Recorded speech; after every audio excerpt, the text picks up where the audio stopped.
My name is Ariel Posen. I'm a singer-songwriter and guitar player. Before becoming an artist, I spent the majority of my career being a guitar player for artists, for bands, in the studio, and on the road.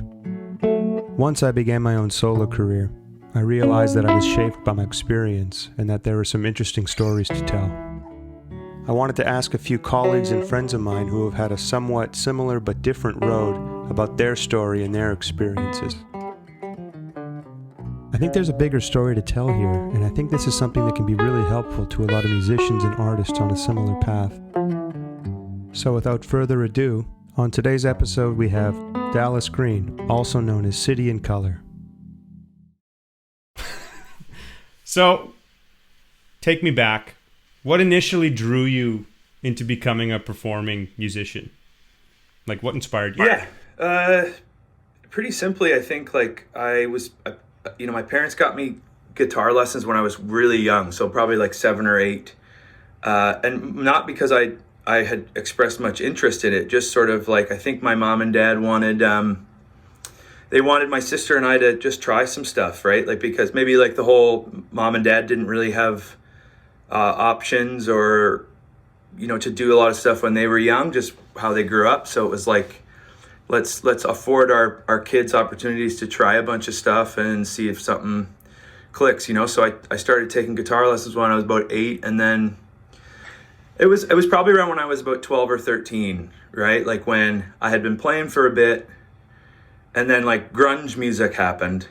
And because I was around 11, 12, 13 when grunge happened, that was it. I was like, okay, fuck, like music, Yeah.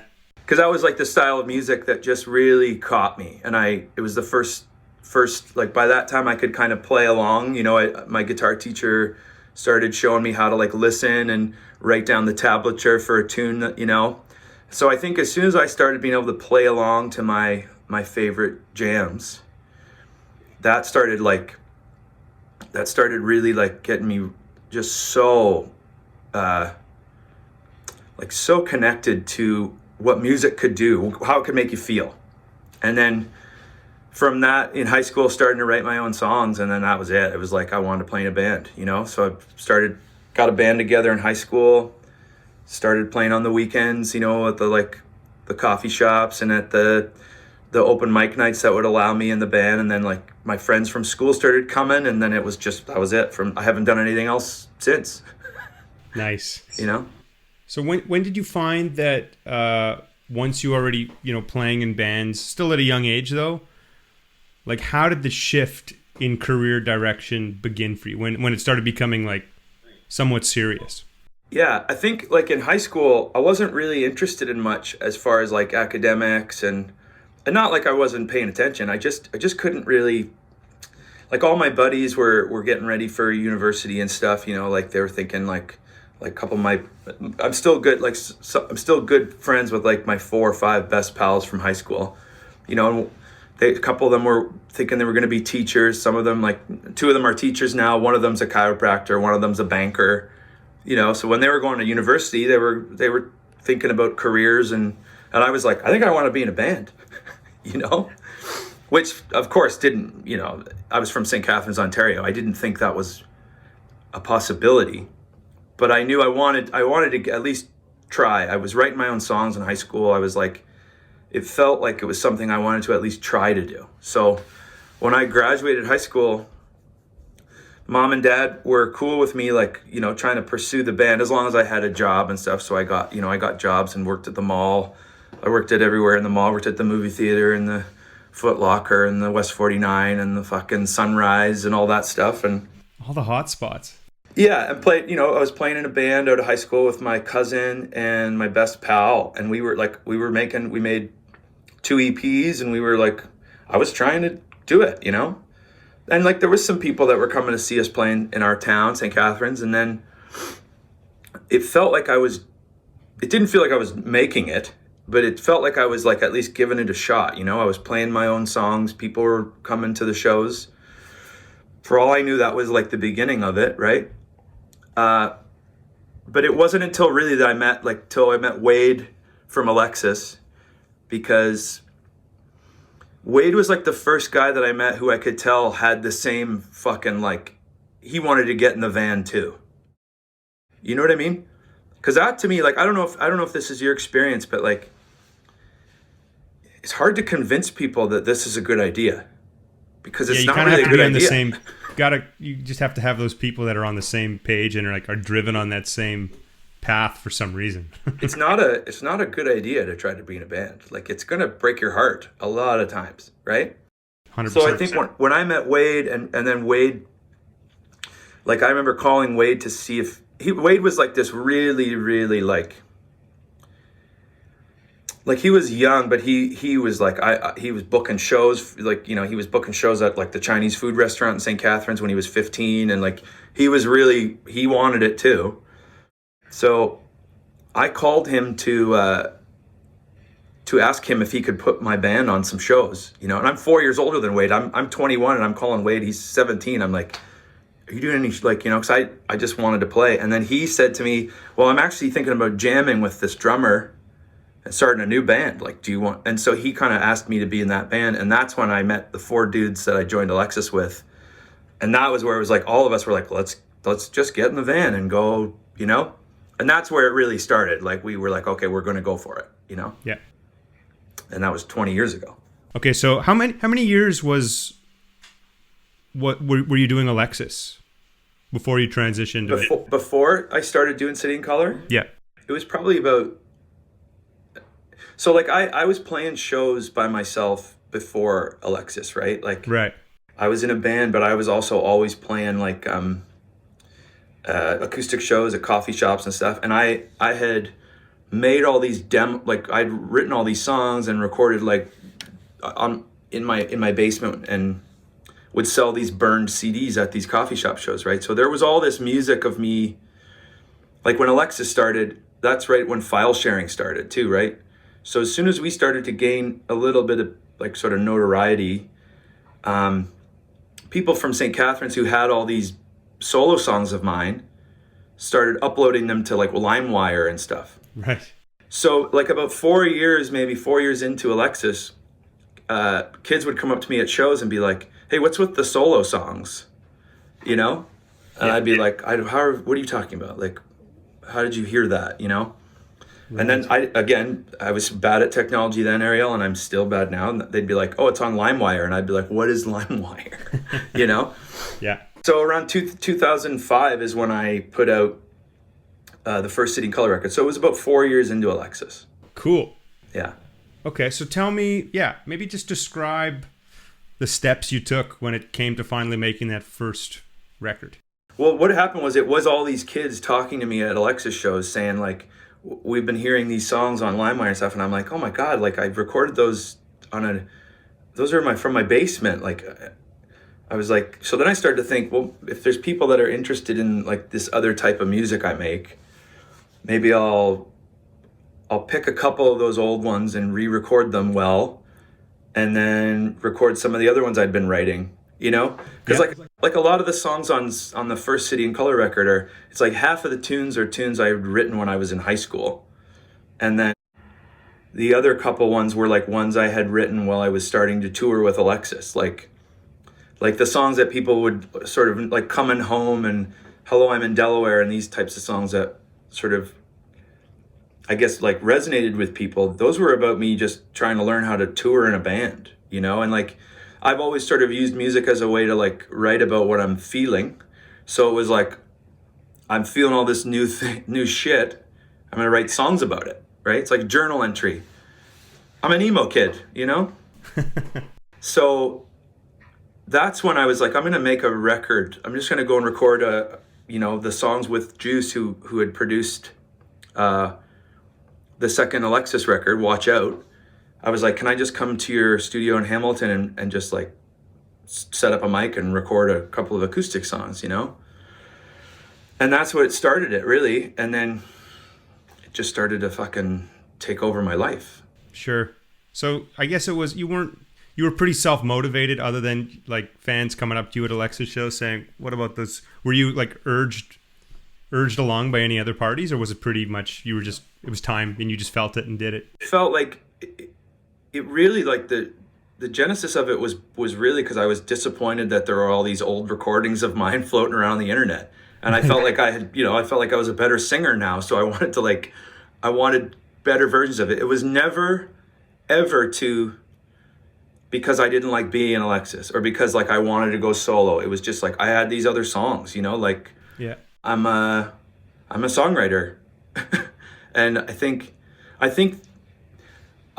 of course, from my perspective now, when I look back, it's like, oh, it makes sense that it was weird for everybody, right? They're like, you're the guy from that band, and you sound like this. But I'm thinking to myself, I'm the same person. I just like different styles of music, and so it was really like I just had other songs, and I liked making music. So I thought, oh, I have other songs, and I really thought people that liked Alexis, who kind of liked my voice, might enjoy some more of that. For sure. I remember seeing you guys on Much Music, and like, I dug Alexis. I dug what you guys were doing. But there was something about also when you, like, of course, nothing against anyone else in the band, but when you would sing, because the nature of that kind of music is like in your face, and you would, oh, this like beautiful voice is like, I could always hear, like, not that I was actively thinking about it, but like I would always hear like, I bet there's way more to this guy. That's the thing, right? Like I've had this conversation with so many people over the years now, right? Because it's like, and I completely understand it, because we understand that the music we make and were making back then was not for everybody, and we didn't even think it would be for anybody. Like, so when people would be like, I don't know about the screaming, we'd be like, yeah, that's okay, like it's not for everybody, but like it was a strange thing to start to deal with, like people being like there would be, I remember one time, like there was like a major label that was showing interest in Alexis, and then I remember like sitting with them, and then like we like kind of went out somewhere, and like the two people kind of like cornered me by myself and basically told me that they wanted to sign us so they could get me out of there. And I was like, well, go fuck yourself. You know what I mean? Like, that's not what I'm not interested in leaving my band to go solo. It wasn't a vessel for you to like kickstart. It was the band. It was like, that was the thing. It was very, very strange for people. It was like, people were more confused by it than I was. I was like, I'm fine. I love this band. I'm writing the songs with this band. Like me and Wade are like, we're doing this together. It's like, just because I sing pretty doesn't mean that they like, I'm not interested in like playing my guitar as loud as I possibly can and trying to write a song that will rip your face off. People are so small-minded, They take something that sticks out and they go, ooh, that's so nice. That should be separate. Or like, people often, for some reason, like to me, your role in that band is wouldn't be that band without it. And it's like, and so many people don't look at things that way, of just accepting like, oh, it's supposed to be like that. It's not there so it could do its own thing or anything like that. Right. It's funny too, because like, and even like, I mean, the people who love Alexis, they know, and we know, that our band only exists because of this weird concoction of the five of us, and like the thing about, I think that's appealing to the people who like our band is this weird sort of three-headed monster vocally, but then also like there's not really a front man. We are just this band, We've always said that Steele, our bass player, is the front man. Like, he's the craziest guy on stage, like I have to just get out of his way. Like, he's our front man, The rest of us are just sort of like there to present Steele as the most interesting man in the world, But I think for other people, again, and I think we talked about this just a little bit on the phone, but I've started to kind of, wrap my head around the idea that once Alexis kind of got some sort of popularity and notoriety, like that became people's perception of who I am. It became Dallas Green from Alexis on Fire, right? When I put the City and Color record out, it was Dallas Green from Alexis on Fire solo record, and it's like, it was no longer, I was no longer just a kid from St. Catharines who liked music.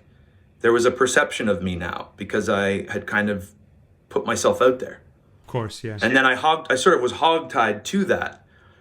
And it's been an interesting run. Like I don't know, I'm not going to jump on your questions or whatever, but I've been analyzing a lot of my 20 years because this is the first year I've ever stopped. I have never taken time away from it since I started making records professionally with Alexis in 2001. I just made records. I've made 11 full-length records in like 18 years and multiple EPs, 3 different bands, and toured constantly. And I've never just stopped and thought about any of it because I don't work that way. I don't look back at what I've done. I look forward. That's always been my goal, right? Yeah. But it has been interesting to just kind of sit here and think about all that's happened and think about the way that it happened, right? Yeah. That's the weirdest part for me. Is like, well, you can keep talking and I'll talk. I talk No, man, forever. I love it. I love it. Don't feel like you need to hold back. It's all good. Okay, I'm kind of skipping ahead, but you also said on the phone the other day that Alexis is doing a new record, right? Well, we're trying, right? Like Okay. because we like when we put out 3 new songs 2 years ago, I guess now. And when we wrote those songs, we were like, I used to have a spot here in Toronto, just like a kind of a warehouse with storage and hodgepodge studio, and we were writing in there, and we wrote like lots and lots and lots and lots of ideas. But like those 3 songs we put out were just sort of the closest thing to being finished, and we were going to play some shows, so we thought, let's not make a record, let's just put music out. We don't know what we're doing. But so this time home, we're all kind of in the area, so when we can, we've just been trying to get together and like finish all those ideas and sort of demo them, and then now see what we have. I think we have a record, but it's, we're kind of in that what do we got stage. Sure.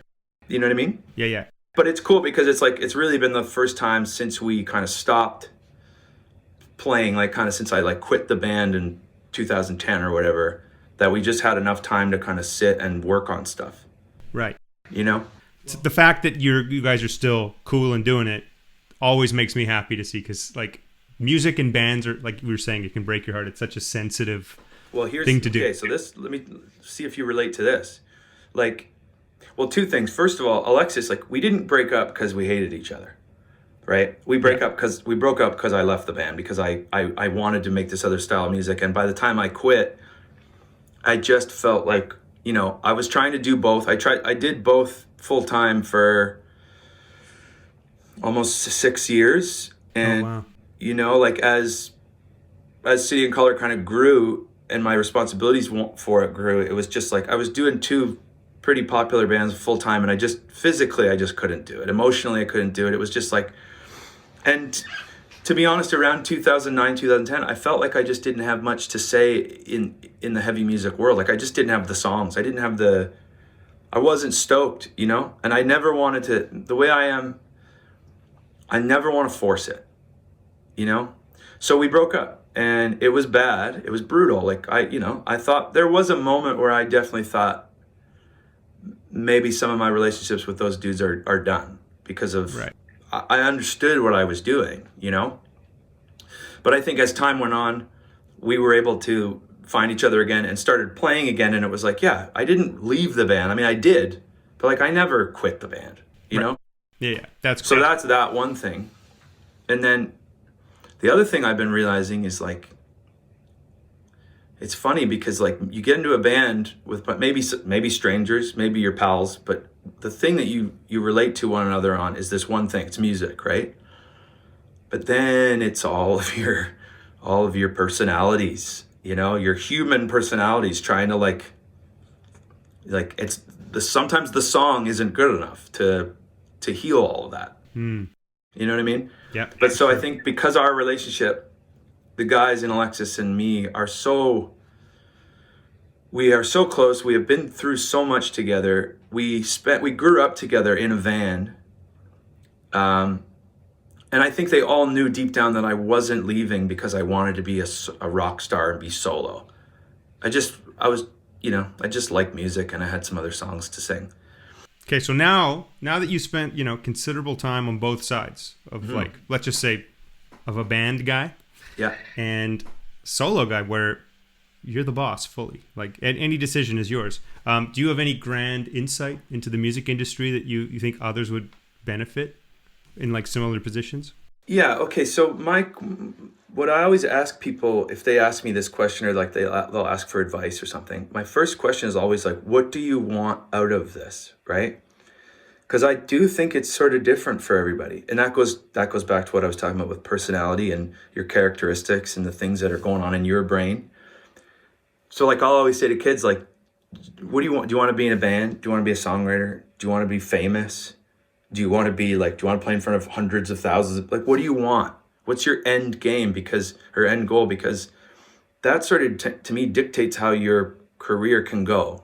Like if things go well, you need to know what you want out of it. So for me, I always wanted to be independent.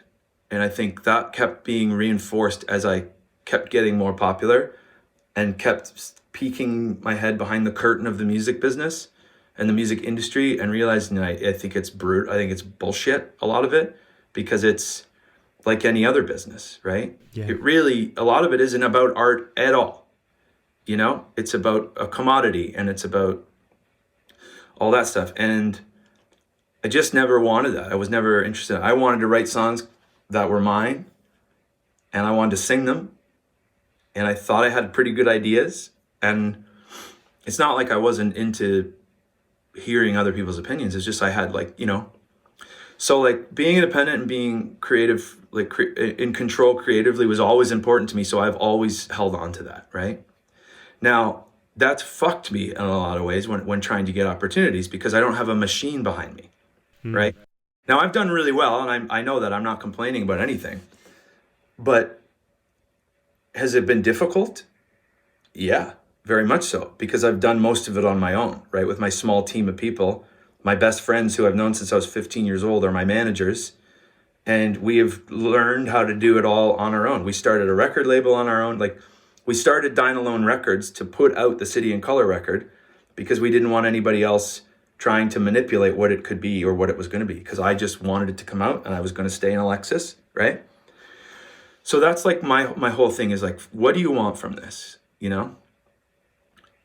And then as far as like being the boss of the situation, again, it's the sort of same thing, right? The hardest part that I've found of like leaving a band where it's like a democracy and you're all kind of like the way Alexis writes, we just throw a bunch of shit into the middle of the room and we keep playing it until all five of us are like nodding and smiling.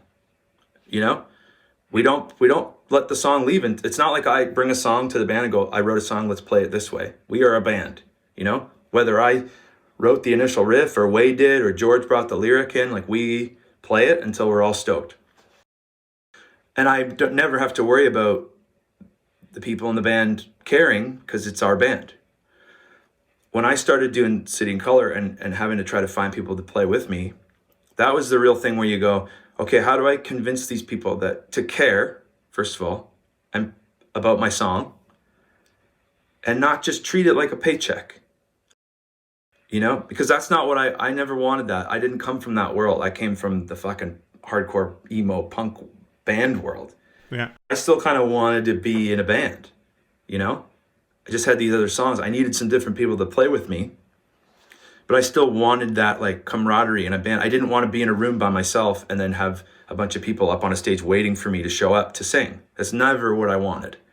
Some people want that. Some people just want, it's my way or the highway. And so it was a hard thing to try to like, to just figure out how to do it. It was like I had to do it all over again. You know what I mean? Yeah. And that was very strange.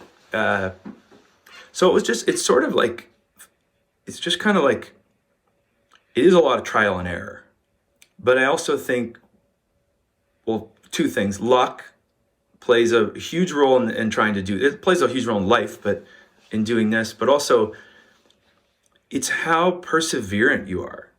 Because it's like, you are doing this thing that you want to do that when it goes right, it is so wonderful and so beautiful and just can literally change your life. But then on the next day, it can just make you hate it, and it can be awful, and it can like, and it's all about like persevering through the terrible parts of it. Yeah.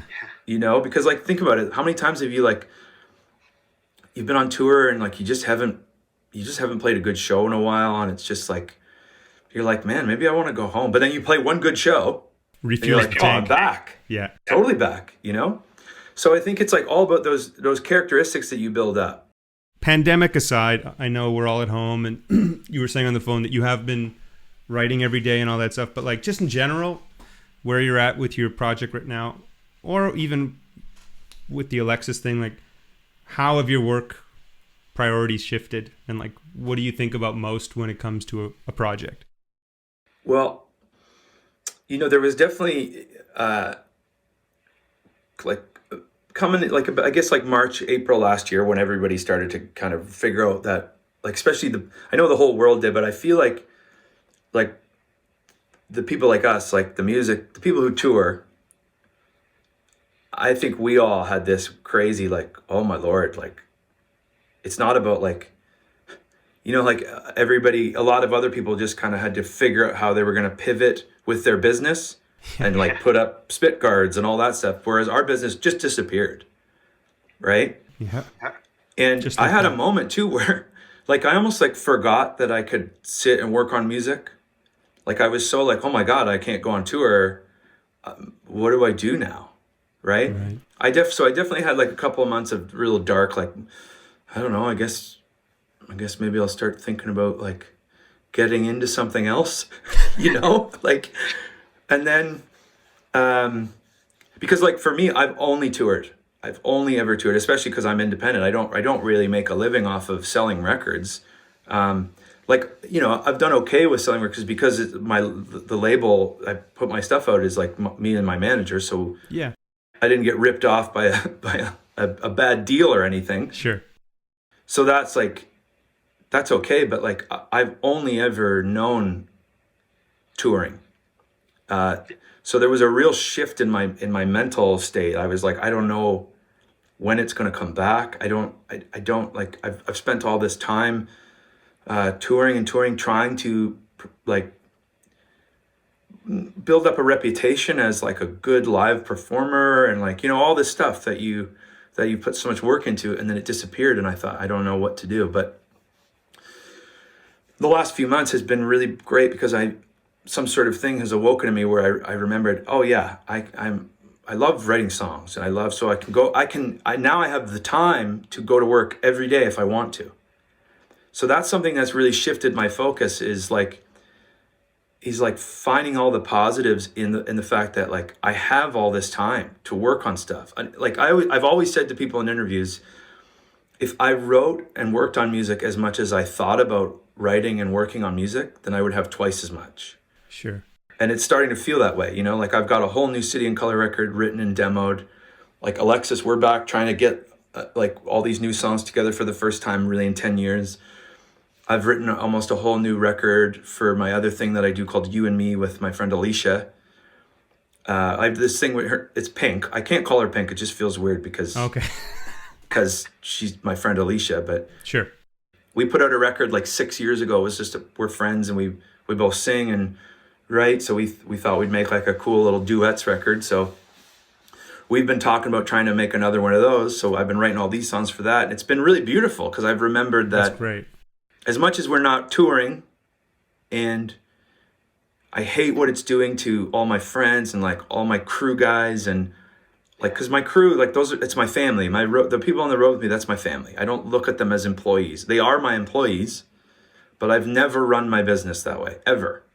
I hate that, Like I always say to my friends, because I work with all my friends, like the worst part about working with your friends is that sometimes you got to talk about work, Yeah. because sometimes you're going to have a bad day at work, right?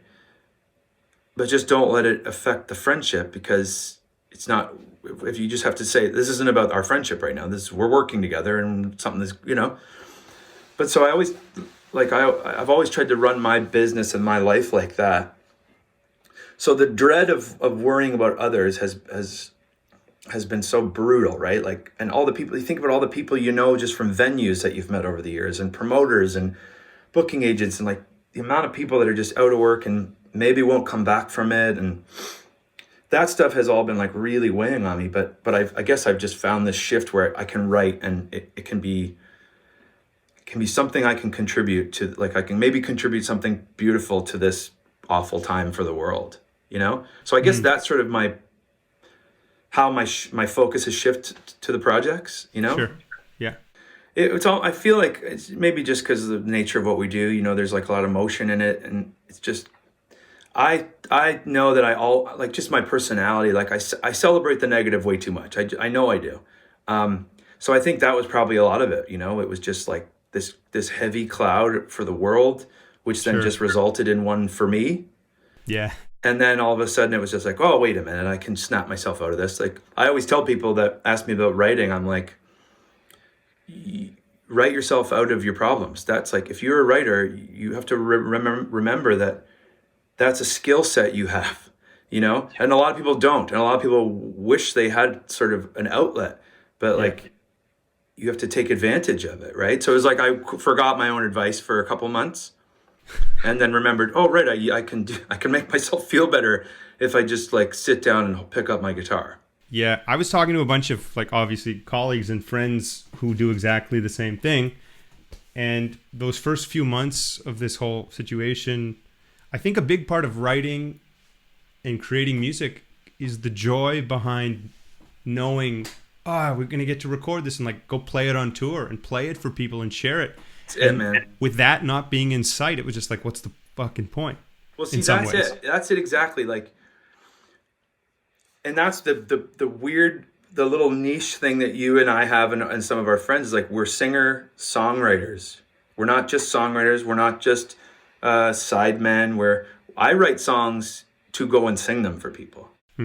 Right? So like, to me, they go hand in hand. I don't just sit around and think, I'm going to write a song and send it to somebody. That's just not how I do it. So having only written songs to then go out and sing them for 2 years, it just made, like, I couldn't correlate it, you know? Especially with like really no plan on the horizon for when we're going to be able to go back out and play. Totally. So it was like getting over the malaise of all that, and then it was like, well, fuck, I'm just gonna write a bunch of songs, and if I get to go play a show again, awesome, right? Yeah, that's a bonus. yeah. At this point, yeah, it's like, but yeah. So as an artist, how much of your work would you qualify as innovative? And like by innovative, I don't mean like changing the world by each record or song, but like in these, you know, in a time with such a closed modern market where there's so many genres and micro genres, like basically how are you trying to, well, what keeps you like staying fresh creatively? Yeah. I think for me, I've never been too concerned with what anyone is going to say about my music. And I think for that, I don't know that, like, again, I know what you're saying. Like, I'm not saying I'm, you know, I broke the mold or something like that. Like, and if you did say that, like, that's cool too. Like, no, but I don't feel that way. I think always, like, the pressure that I feel is only from myself. right? And that is me wanting to be good at something, right? When I was younger and I started writing songs and I felt connected to it, it just felt like something I could be good at, you know? And that means good at for me. That doesn't mean good at like you think it's good, because we play, like, I think Drake put it the best when he won his Grammy a couple years ago. He said, we play in an opinion-based sport, right? So it's like, I'm going to write a song. If I think it's good, that's where it stops, because you might listen to it and not like it, but I don't fucking care. And I don't mean that in a mean way. I think somebody might like it, right? But it's always about, I need to get it. And again, that goes back to being independent, being creative, in control creatively. If I can get a song to where I think it's good and it feels good for me, then I've accomplished it. And to me, that's always like that lingering pressure of always wanting to be better than I was before is sort of how I try to remain fresh or innovative. Like, I'm still, you know, I've been doing it for 20 years. I have achieved a lot of success, more than I could have ever imagined, you know, from the time when I was a kid in St. Catharines thinking that no one would listen to me, to now having 3 separate platinum selling groups none of that matters to me, right? Because it doesn't make me wake up and immediately write a better song. You know what I mean? Yeah. It's still like I still wake up and I look at my guitar and go, I wonder if I can write a better song than I did before. Or I wonder if my voice is going to get better than it was last time. Because, like, if you listen, I don't know, do you ever listen to Conan O'Brien's podcast? I haven't. I'm a huge Conan fan, but Oh, I didn't. dude. Okay, well, listen to it because it's fucking hilarious. But he had Springsteen on recently when the E Street Band put out the new record. Right. He was doing the rounds, so he had Springsteen on, and it was a great conversation. You should listen to it because Bruce drops a lot of knowledge, and it's all kind of what I just said. Like Conan tells this story about how he went to see Bruce play, and because of Max Weinberg, like he went back, they're pals. He went back to talk to him, and I guess Bruce had tried this like falsetto thing at the show, right? He's 70 playing for 4 hours, and he's trying this new falsetto thing, and Conan brings it up to him, and Bruce's response was like, "Yeah, no, I'm still just I'm working on this new thing, and I think I'm getting ready to like start doing it. So I'm starting to do it in the show." And it's like, there's Bruce Springsteen. He's still working on a falsetto part at 70. Wow. And he says something. He says a lot of like great lines about how he's like he just thinks it's a good way to be in life, And I was listening to that and I was go, that's how I feel like. So I don't even know if that answers your question, but it's just like I think if you wake up and you want to be better, that will keep you at least fresh or innovative to yourself. Yeah. That's the common theme that there's been in the other answers. It's just really honesty. And everything you do just has to be genuine. And that's what's going to make it the best. If it means you're trying new things, like Bruce trying some new vocal acrobatics, hell yeah. That's on. He's doing that for himself. Right. Like you must, like, I watch you play guitar and I think you probably don't, it looks like you don't even have to think about it. But I'm sure that you're always looking for a new pedal or a new way to play slide or a new tone, or you're always looking for the next thing, aren't you? I'm always looking to like stay true to my voice, but to evolve. Exactly. You never want to settle. Like I feel like I remember when I was 18, not to make this about me, but like when I was 18, I was a late bloomer to like getting into actual guitar players. I was always into band. It was like 90s, it was rock bands, it was Nirvana and Green Day and shit. So it was and the Beatles. So it was like guitar in a band, that's what spoke to me. And when I was like 17 or 18, I was just like, I think I've said all I can on the guitar. And I'm going to play drums, fuck this. And then I finally heard like Stevie Ray Vaughan for the first time. And it was like, oh my God, I didn't even know guitar could be played that way. Right. I want to kind of be at that level. Well, always work to be at that level. Yeah. And then I like put my head down from that moment and never stopped. Just trying to not always get better, but just like to keep evolving and know everything as much as I could. And like, I just wanted to be as sophisticated sounding as I could. See, that's it. Like for me, it was, like, especially with singing, right? Like when I was younger and I started singing like in high school, I didn't know I could sing. I knew I could play guitar because I took lessons. So by the time I was in high school, I'd been playing for 7 years and I was like, I can play the guitar. I can listen to a song and figure it out. Like, oh, you want me to play like a Weezer song at the party? I can do that. But the whole time I was learning all these songs and playing in my room, I was singing along to the songs too. But I didn't know if my voice sounded good or not because I just didn't know. Like it felt like I was singing in key. But then I remember hearing Jeff Buckley when I was in high school. And when I heard Jeff Buckley, I was like, what is that? Singing wise. And then I remember just like singing along to Jeff Buckley records. And I was like, this is what I want to do. I want to, because to me, when I heard him sing, it was like he was playing guitar with his voice, right? It was like he was doing all this crazy shit that I was like, I want to see if I can do that. And, I remember the first time I sang in front of people, somebody was like, that sounds pretty good.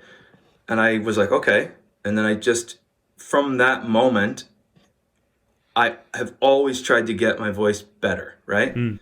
So like when I think about like my early recordings, like I can't sing. I don't know how to sing yet. I can hit notes and I can carry a tune, but I don't know how to sing. And I feel that way still to this day. I feel like every time I go to sing on a recording or live, I am trying my hardest to be better than I was the day before, because Tell me I know this. that if I keep going, my voice will stretch out and I can find new, and like now I can sing from here to all the way here, but that's taken me 20 years of doing it almost every day of my life, right? Yeah.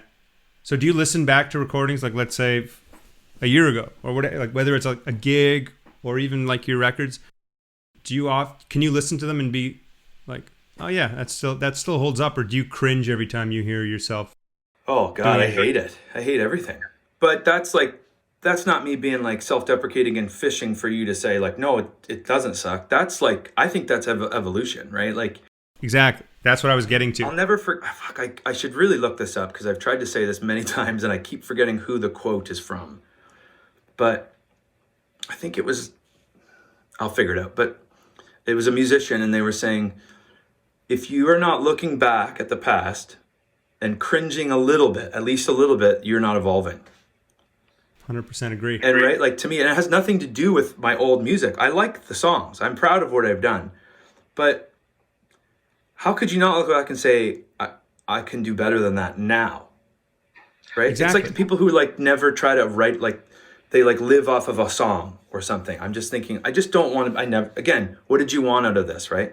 I never wanted that. I never wanted a hit. I never wanted to be famous. I just wanted to be a great singer and a great songwriter. And I keep working at it every day of my life. Yeah. A lot of people settle. Like people, Yes. like you were just saying, a lot of people are lazy and they're happy. Like, hey, I did this one thing great. Like, I'm just going to stay at that level.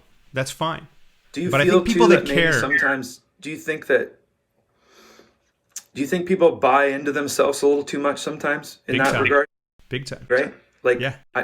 my favorite thing is when I meet these people in this business that like are just walking around like they invented music. You know what I mean? They like wrote a song and it's popular and now they walk into a room and treat people like shit and they're like, and I'm like, you're singing a song. And I bet you a lot of people hate that song too. Yeah. You know? Charles Bukowski says, some people like you, some people hate you. Most people don't give a damn. That's how I am. That's perfect. Yeah. Yeah. Now that you have hindsight, you've been in the game a while on both sides. Would you have changed any decisions along the way? Anything?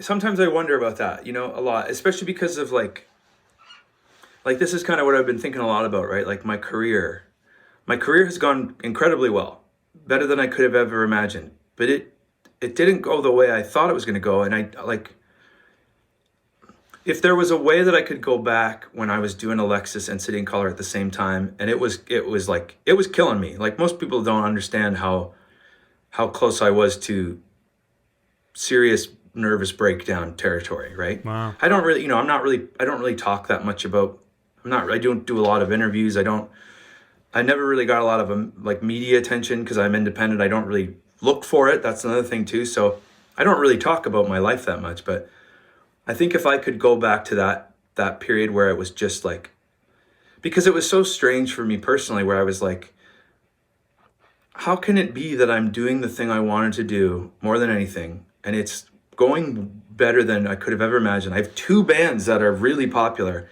and I'm maybe more unhappy than I've ever been in my life, I think if I could have somehow gone back and figured out how to do that better, I would, but again, like, when I talk to the Alexis guys, or I talk to my managers who are my friends, like, whenever I say stuff like that, I'm not blaming anyone or saying that we didn't do it the right way. We could never have figured out, we could have never known how to deal with it when it was happening, because it had never happened before. Sure. It was this weird anomaly it was an anomaly that Alexis even made an impact. And so the fact that like I had this offshoot come off of that and then get even bigger, it's just like, how do you deal with that? I don't know, right? Yeah. So that's probably it. But other than that, like, yeah, maybe I shouldn't have been so hard-headed in certain situations, or I could have probably played the game a little bit more. But I feel really, really comfortable with how my career and my life has gone.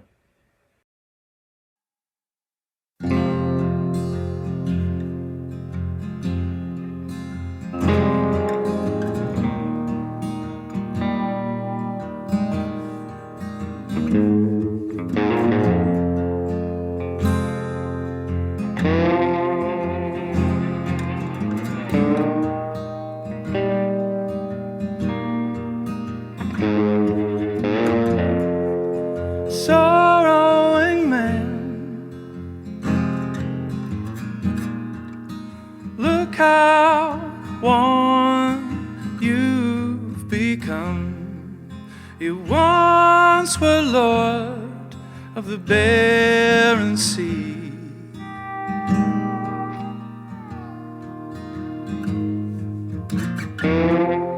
With his blood on our hands, in this perfect madness, we're living on borrowed time.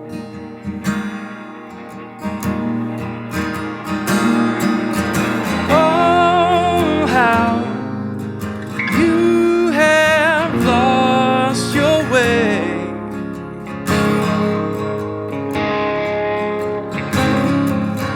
Oh, how you have lost your way.